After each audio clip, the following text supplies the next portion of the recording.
La semana en RCR. Actualidad, entrevistas, comentarios del acontecer nacional e internacional en la semana en RCR.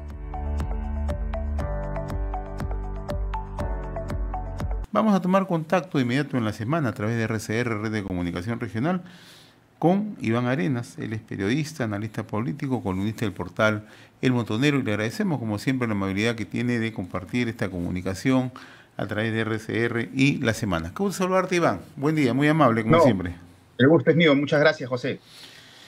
A ver, estamos culminando el año 2023, ¿no? Si tuviéramos que hacer un balance en el aspecto político, ¿cuál sería tu percepción ya culminando el año 2023, Iván?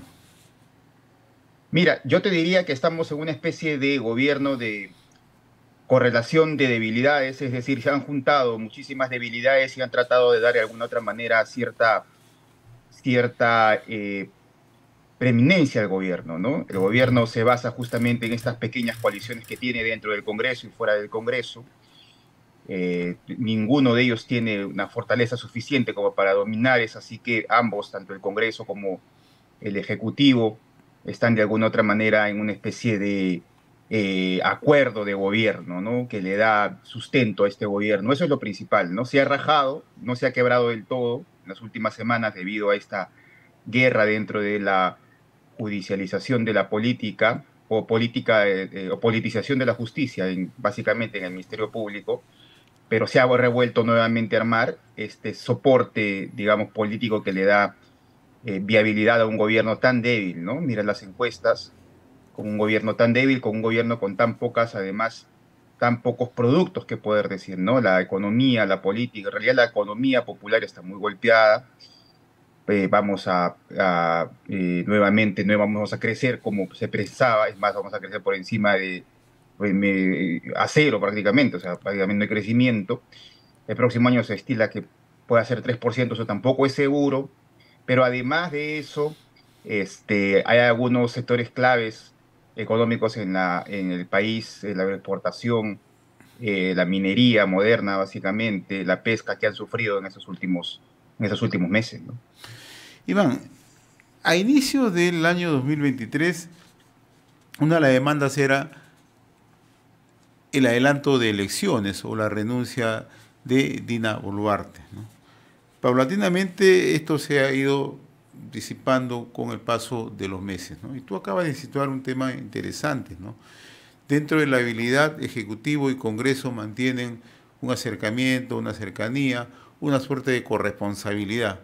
Pero ¿hasta dónde esta debilidad puede mantenerse? ¿Y por qué se disipó el tema del adelanto de elecciones, el tema de la renuncia de Dina Boluarte? ¿Qué factores crees tú que han pesado? Aquí hay una cosa que es importante poder decirlo. Es que de alguna otra manera, primero no hay una intención de poder sacar adelante esta especie de nuevas elecciones. Estas nuevas elecciones básicamente corresponden a un grupo ideológico, que es el grupo de izquierdas, que es un grupo mínimo en el país, a tal punto, y eso es importante también es rescatarlo en el momento de hacer análisis políticos, a tal punto de que en las últimas dos o tres tomas de Lima, cuatro, si no me equivoco, ha sido cuatro tomas de Lima, al final, por ejemplo, el día 7 o 8 que se convocaron algunas protestas en el interior, no sucedió absolutamente nada, se movilizó una pequeña, pero pequeña porcentaje de la población en esos gobiernos regionales, en esas regiones, en esos departamentos, pero eso es básicamente un pedido ideológico. Entonces, el pedido ideológico no está, digamos, no es parte de las demandas populares, ¿no? Y aquí hay otra cosa que es fundamental, porque tanto la izquierda, tanto la derecha, tanto los partidos dentro del Congreso, los partidos que existen en el Congreso, realmente existentes en el Congreso, están en la política de las nubes, igual la presidenta. Mientras tanto, la política, digamos, de la persona de a pie, que se levanta todos los días a las 6 de la mañana para poder generarse un cobre para él y, no sé, en fin, esa persona, este peruano común y corriente tiene otras demandas, otras necesidades, que ni siquiera la izquierda ha sabido representar, porque la única, digamos, la única bandera que tiene la izquierda o las únicas banderas que tiene es la excarcelación de Pedro Castillo, que eso la verdad es que no es una demanda popular. Luego tiene unas nuevas elecciones, que tampoco es una demanda popular, de tal manera que hay una suerte de dos políticas, ¿no? Dos caminos. Por un lado hay un camino de la abstracción absoluta y por el otro lado la gente de pie tiene demandas que son, digamos, tangibles, ¿no? Que son rápidas. Necesita temas importantes, seguridad, empleo, en fin, y este tema no está siendo representado por los partidos realmente existentes en el Congreso y en la izquierda y la derecha, no los representan, o hay una falta de representación clara de este país que es absolutamente real, que tiene sus propias demandas, pero sin embargo ahorita en este momento no existe, ¿no? Ahora, ¿eso qué significa, Iván? Que este primer año de gobierno también de Dina Boluarte tiene el componente que tiene un Congreso totalmente debilitado, un Congreso fragmentado, pero también tiene una carencia de oposición política de parte de los partidos. No tenemos partidos políticos en estos momentos en el país que hagan un accionar bastante directo con la población o que sintonicen con la población, sean de izquierda o sean de derecha. Pues, esto de una otra manera favorece a un gobierno tan débil como el de Dina Boluarte. Sí, la favorece mucho, pero es, como te digo, una abstracción, es decir, al final del día la gente va a terminar, entre comillas lo digo, va a terminar vengándose políticamente en el 2026. Por eso que el 2026 será una cosecha no tan gustosa de todo lo que ha pasado, todo lo que va a pasar en estos próximos 2 años. Son 2 años que faltan, son 2024 y 2025, donde esta correlación de debilidades va a ir quebrándose, va a ir reestructurándose, va a ir haciendo una dialéctica entre ellos, golpeándose inclusive a tal punto de poder llegar siquiera a pequeñas crisis políticas, pero ya no las crisis políticas que existían entre el Congreso y el Legislativo, Congreso y el Ejecutivo, como es, que, por ejemplo, impulsó vacancias, impulsó cierres del Congreso, ¿no? Entonces, aquí no aparentemente van a haber algunas crisis, evidentemente, porque estas crisis son de alguna otra manera de reacomodo, acomodo y reacomodo de estas coaliciones pequeñas que, como te digo, son pequeñas en el sentido de que están básicamente en el Congreso, extraparlamentarias. La coalición llega inclusive también a algunas instituciones que administran justicia, en fin. Y luego de eso, pues está la guerra Fujimorismo-antifujimorismo, ¿no? Yo creo que la guerra Fujimorismo-antifujimorismo se va a mantener, es una guerra que nos ha ahogado en una especie de ha vilipendiado el espacio público. No hay un debate para básicamente ideas o debates ideológicos, sino hay básicamente para adscribirse a una pasión u otra, de antifujimorismo, profujimorismo. Entonces, es una de las cosas también que probablemente en el 2026 vamos a poder, no vamos a poder frenar, ¿no? Eso es importante poder decirlo, pero yo creo que la política debe pasar hacia otro nivel, ¿no? El fujimorismo, antifujimorismo que ha traído, o que trajo, por ejemplo, al señor Pedro Castillo, probablemente uno de los más ineptos presidentes en toda la historia de la República, va a continuar todavía, ¿no? Y esa coalición, esa dialéctica de fujimorismo, antifujimorismo, más los próximos 2 años, de verdad, yo creo que se va a mantener o probablemente va a crecer. Aún más si el 2026, el 2024, el 2025 no crecemos a ritmos importantes, no reducimos pobreza y al contrario va a crecer la pobreza. Todo esto va a verse una amalgama para que el 2026 tengamos un año muy, muy difícil de elecciones, probablemente más difícil que el anterior que tuvimos. Ahora, un poco ligando a lo que tú explicas, Iván, ¿no?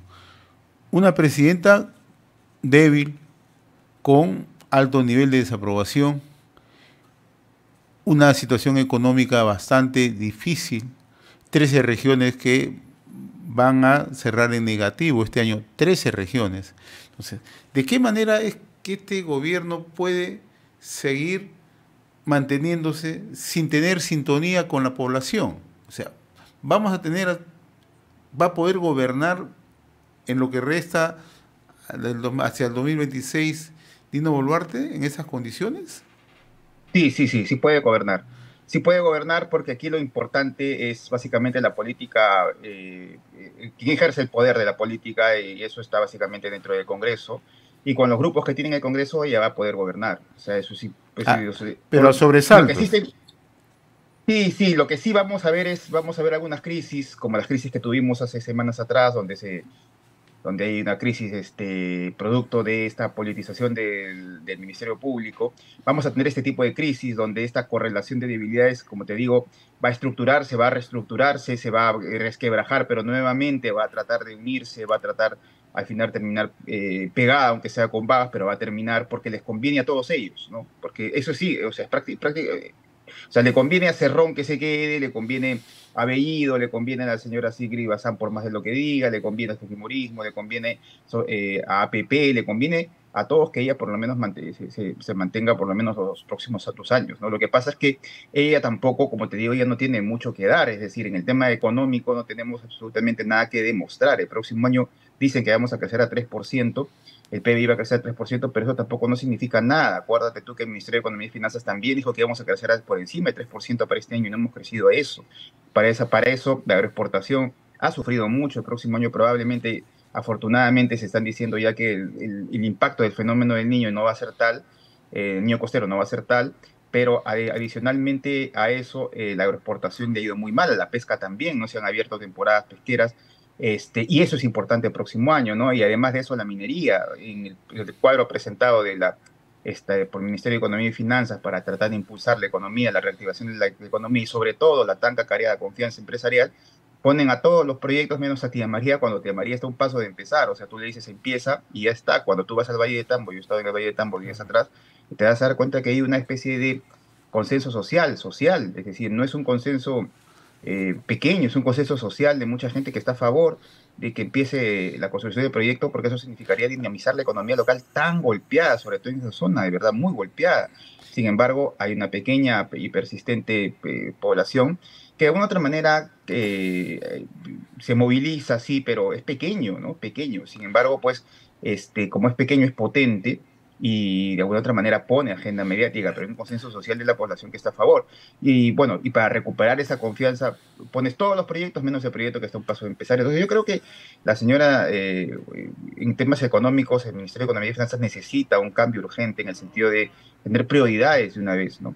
Y pues lo otro es el tema de la inseguridad, ¿no? La inseguridad está avanzando, es una inseguridad que cada día va a exigir más mano dura, mano fuerte, de tal manera que el 2024, 2026 se viene un año muy, muy difícil. Si no crecemos económicamente, si no reducimos pobreza, 350.000 personas entran todos los años a la fuerza laboral, si no los insertamos a empleos por lo menos de calidad y empleos que no sean informales, yo creo que va a ser muy difícil que este país en el 2024 y 2026, 25, no llegue con una especie de alarma sobre la democracia para el 2026. Eso es evidente, un anti-establishment va a surgir de todas maneras. ¿De dónde surgirá el anti-establishment? No sabemos absolutamente todavía, pero yo sí creo que sí.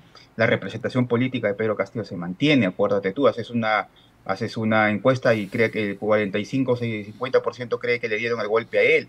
En fin, este tipo de relatos todavía se van a mantener, pero se van a potenciar en los próximos meses si es que no reducimos pobreza, si la polarización fujimorismo no termina y sigue adelante. En fin, las condiciones para el 2026 no están tan gratas, ¿no? Ahora, yo quiero retomar algo muy puntual que tú acabas de decir.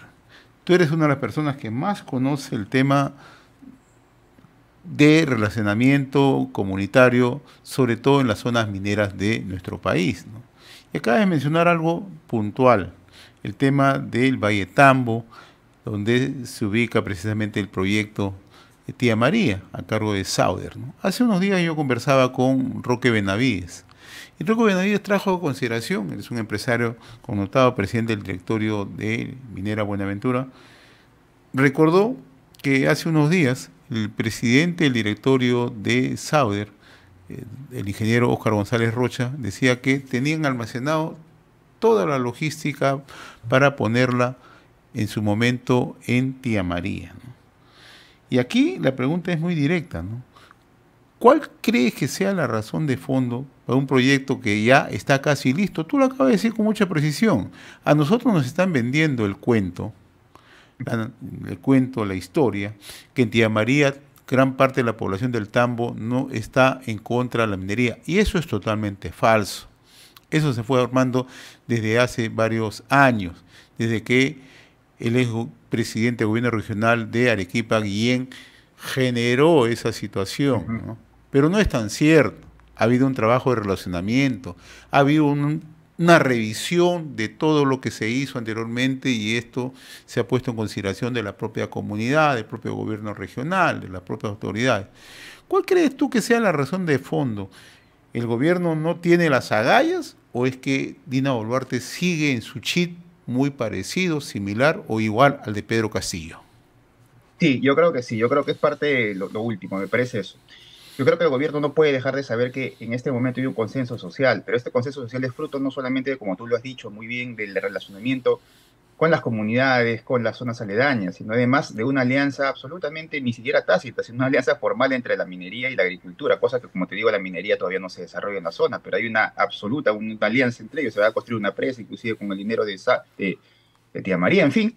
Hay una alianza básica y tú te das cuenta, hay una alianza con los pequeños medianos agricultores, en fin, ese es un trabajo que ellos lo han hecho y por eso existe un consenso social. O sea, quien diga que no existe porque no conoce. Ahora, yo creo que el gobierno ve las cosas de una manera absolutamente distintas. Yo creo que hay cierta ideología todavía que aún está ahí como neblina y como anteojeras ideológicas en una parte del gobierno, que como te digo, acuérdate que la propia Dina Boluarte firmó un documento en el que decía que se comprometía que tía María no iba, ¿no? Entonces eso de alguna otra manera también le puede estar pasando factura, pero yo creo que en ella todavía no existe el convencimiento real de que la minería moderna es la salida para ella. Yo al contrario, yo creo que si impulsas un par o tres proyectos mineros o los proyectos mineros finalmente se desarrollan, ella va a ganar mucha más legitimidad social, a diferencia de, creo yo, lo que le cuentan. Y lo otro es importante también, porque es un tema técnico esto. Mira, en el Perú no existe, no se ha desarrollado en el país una especie de metodología de la gestión y resolución o mitigación de los conflictos sociales. No existe. O sea, tienes a la PCM que tiene sus propios documentos. Tienes a la Defensoría del Pueblo que tiene sus propios documentos. Tienes a cada ministerio que tiene sus propios documentos. Inclusive he visto direcciones regionales que tienen documentos de gestión de conflictos sociales. ¿Eso qué te quiere decir? Que todos tienen una mirada absolutamente distinta. En algunos hay pesa el tema más político, el otro más ideológico, el otro más técnico, pero todos tienen una mirada distinta a los conflictos sociales, de tal manera que el Estado no tiene una sola mirada a los conflictos sociales, pero que sea real, que no solamente digan, estos son conflictos socioambientales y no se sepa qué hay detrás. Detrás se sabe hace muchísimo tiempo que en las regiones, por lo menos en las regiones del sur, en varias regiones del sur, hay asesores que están paseándose por todos los proyectos mineros y que se asocian inclusive ahora con mineros ilegales, en fin, para poder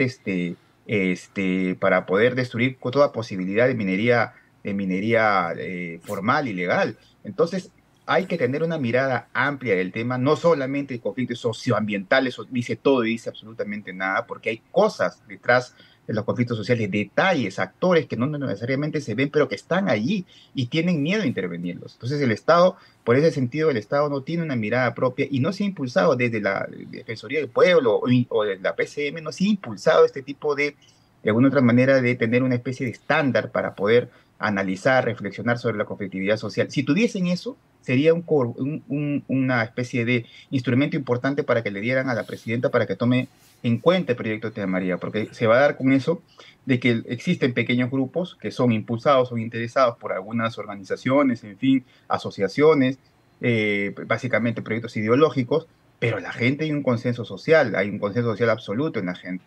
De tal manera que si no hacemos eso, por el otro lado puede ganar la economía ilegal. Mira, probablemente ya se sepa, pero por ejemplo, tú y pasas por Conga y te vas a dar cuenta donde la área de influencia de Conga y está ya tomada por mineros ilegales. O sea, eso es increíble lo que está sucediendo en este país. Hemos votado, hemos expulsado a proyectos mineros que podrían dar tranquilamente, podrían Sorochuco, por ejemplo, o sea, tranquilamente podrían haber sido una especie de motor antipobreza y ahora la minería ilegal nos está ganando. Probablemente, y eso es importante también decirlo, en el Valle del Tambo también existe minería ilegal. Entonces, probablemente también exista ahí algunos intereses de parte de ellos para que este proyecto que es tan importante para el Valle, tan importante para la zona de Arequipa fundamentalmente, no pueda seguir adelante, ¿no? Y lo que tú acabas de decir, la parte final, es interesante, ¿no? Cómo la minería ilegal, una actividad ilícita, se asocia con sectores ideologizados, ¿no? Sectores que son opositores directamente a la minería, a la gran minería. Mira, José, y cuando tú analizas conflicto por conflicto, te vas a dar cuenta que, por ejemplo, en el conflicto de los Chancas, o en algunos otros conflictos se han creado Así asociaciones es. indigenistas o se han creado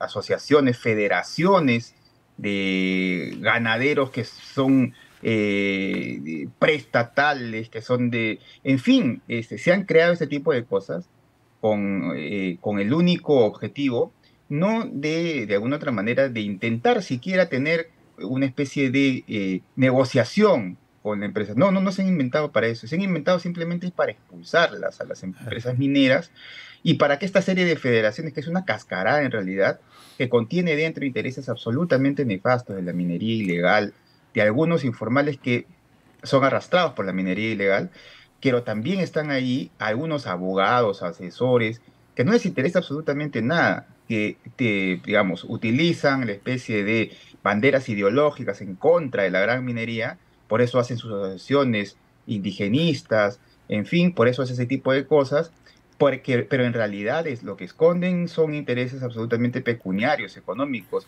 no ambientales, no sociales, no laborales, no, en absoluto. Iván, y se Eso te mueven vas a por dar todo el cuenta. país, ¿no? Se mueven por todo Sí, el país. y eso te iba a decir, y tú te vas a dar cuenta que están en casi todo el país, que el país está en una especie de parcelas Así es. donde un abogado no puede entrar en el otro, porque si entra lo va a mirar mal, porque es parte de su predio, digamos, legal, ¿no? Donde ellos son los asesores. Así está en este país. Claro. Entonces, frente a esta actuación que impune, ¿qué es lo que hace el gobierno? Absolutamente nada. ¿Qué es lo que hace la PCM? ¿Cuál es la óptica ahí que tú vas a tener de, por ejemplo, el diagnóstico que podrías tener? ¿Eso es un problema social? ¿Es un problema ambiental? No, eso es un problema absolutamente distinto de eso. Ah, Por eso claro. yo me opongo muchas veces cuando solamente se dicen, este es un problema socioambiental, pero explíquelo, por favor, ¿por Ah, qué es un problema socioambiental? ¿Por qué es un problema socioambiental? Porque se ha creado una federación que dicen que van a contaminar el río. A ver, vamos a ver si la contaminación es tal, si va a contaminar o no. Entonces, te vas a dar cuenta allí que detrás de todas las, digamos, que de todas estas especies de argumentos, de estas especies de narrativas y relatos, lo que existe en realidad es absolutamente, muchas veces la alianza entre sectores absolutamente ilegales, con informales y además con asesores que se basan justamente en eso, en la ley, en la norma, en estas ideas de indigenistas para ponerle trabas y cotos a la minería moderna no se desarrolle en beneficio de ellos. Ahí no hay absolutamente ningún conflicto socioambiental ni así nada que es. se le parezca. Hay absolutamente intereses creados por gente que lo que quiere es beneficiarse de la Ahora, minería ilegal y para eso expulsan a la minería moderna, ¿no? interesante lo que tú dices, porque antes surgían los frentes de defensa, ahora ya no surgen los frentes de defensa, surgen las asociaciones supuestamente generadas en las áreas de influencia donde se encuentran estos proyectos, ¿no? Y eso es muy peligroso, es la nueva modalidad que se está utilizando, ¿no? Pero ¿sabes qué, Iván? Nadie lo dice.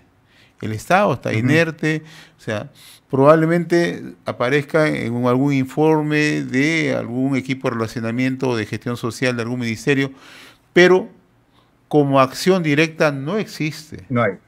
No No hay hay. porque no hay una mirada, no hay, o sea, no son capaces de entender. Tú vas a un documento y lees un documento del Estado, te dice los conflictos sociales están, y te hablan del conflicto social, te hablan de que se ha creado una mesa de Así trabajo es.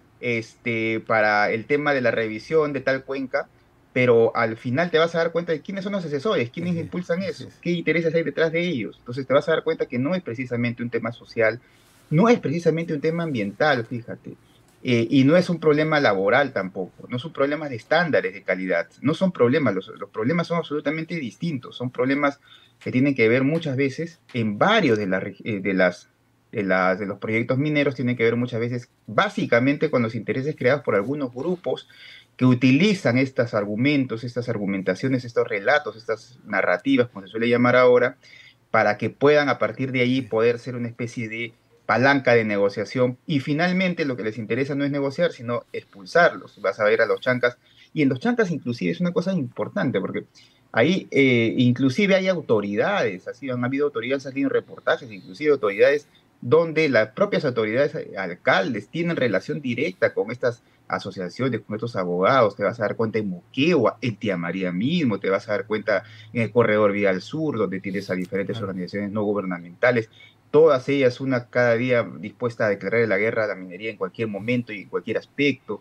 Tiene ese impuno que se están formando federaciones también, hay una federación con el tema del litio, ya se han creado, en fin, todo eso lo está aprovechando algún tipo de gente que evidentemente tiene réditos, quiere réditos absolutamente pecuniarios, utiliza este tema ambiental y este tema social, pero en el fondo tienen intereses, o quieren sacar a la minería o quieren beneficiarse rentablemente de eso, de manera, digamos, de generarle rentas para ellos, o lo que quiere finalmente es tener una fuerza a tal punto es que la tengan, de alguna otra manera las tengan jaque constante para poder negociar, y finalmente es un tema básicamente rentista. Entonces, la situación de la conflictividad social, si la vemos así, es una situación absolutamente distinta.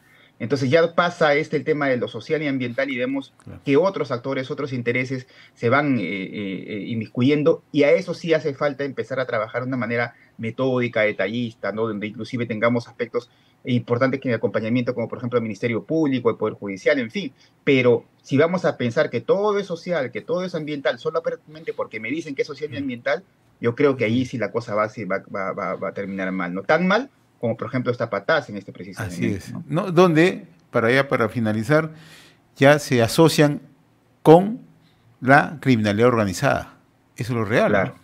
O sea, mira, claro, completamente. Así es. Completamente. Mira, y eso puede estar ocurriendo en otros puntos del país, con toda seguridad. Que puede estar ocurriendo. Completamente. Está sucediendo. En Patás nosotros hace tiempo teníamos nosotros las evidencias de que existía ya criminalidad organizada, ¿no? Una criminalidad organizada, fíjate, la minería es importante poder decirlo, y es importante, fíjate, José, porque la minería ilegal no puede funcionar sin tres tipos de grupos asociados, por así decirlo, tres cadenas importantes. No puede funcionar sin una cadena de suministros y logística. No puede funcionar sin una cadena de corrupción. Y no puede funcionar sin una cadena de asociaciones de intereses. No pueden hacerlas, no puede. Entonces, la minería pequeña y mediana artesanal que está en manos de los gobiernos regionales, muchas veces los gobiernos regionales son cómplices de lo que está sucediendo, muchas veces. Aparte de eso, no tienen equipo técnico, evidentemente. El año pasado, creo que para este año, 2024, solamente 17 millones de soles para fiscalización a nivel nacional de minería ilegal, minería artesanal y mediana. Imagínate, solamente 17 millones a nivel de todas las regiones, es imposible. Entonces, hay evidentemente deficiencias técnicas, hay corrupción en los gobiernos regionales, pero por otro lado también, como te digo, hay organizaciones, asociaciones que se encargan de lavar este dinero, ya, que este dinero ilegal lo ponen en la economía legal, y eso es una red inmensa, Entonces, la minería ilegal no podría sobrevivir sin eso. Yo tengo mis reticencias con respecto a lo que va a suceder con el Redinfor. Yo creo que si tú eliminas de un momento a otro el Redinfor, lo que vas a originar es, y eso es de una otra manera mi opinión, lo que vas a generar es que si tú no le das a los informales que se quieren formalizar, no le das una especie de ayuda en este preciso momento y solamente tienes un acto absolutamente punitivo contra ellos, al contrario, vas a tener más ilegales. Y eso no lo he dicho yo, ya lo han dicho diferentes instituciones, he dicho diferentes técnicos, que borrar de un plumazo el Redinfor no significa que necesariamente vamos a formalizar, porque el problema no es el sacar a los ilegales, el problema es formalizar a los informales. Entonces no hay que tener una actitud punitiva en eso, pero como te digo, eso es una mirada de gran envergadura. No sé si este gobierno le alcance, ojo, es importante poder decirlo, no sé si este gobierno le alcance el tiempo, probablemente el gobierno no se interese en los próximos 2 años sobre la minería ilegal, pero de que vamos a avanzar, y vamos a avanzar a situaciones críticas en minería ilegal, claro que sí, y no solamente en la serranía del Perú, sino en la selva, donde existen ya hace mucho tiempo criminalidad organizada, en Madre de Dios, por ejemplo. Entonces no vamos a poder avanzar, y es probable que estos próximos años tengamos más noticias de la minería ilegal, que está arrasando el país, y que ha conformado diferentes bloques, y que se aprovecha de muchas veces la corrupción que existe en el país, ¿no? Muy bien, Iván, yo como siempre te agradezco la amabilidad de haber compartido esta comunicación con la semana en RCR, y también desearte un bonito 2024. Éxitos, Iván, como siempre. Muy amable. Saludos. Muchas gracias a ustedes también. Gracias. Hemos presentado La Semana en RCR.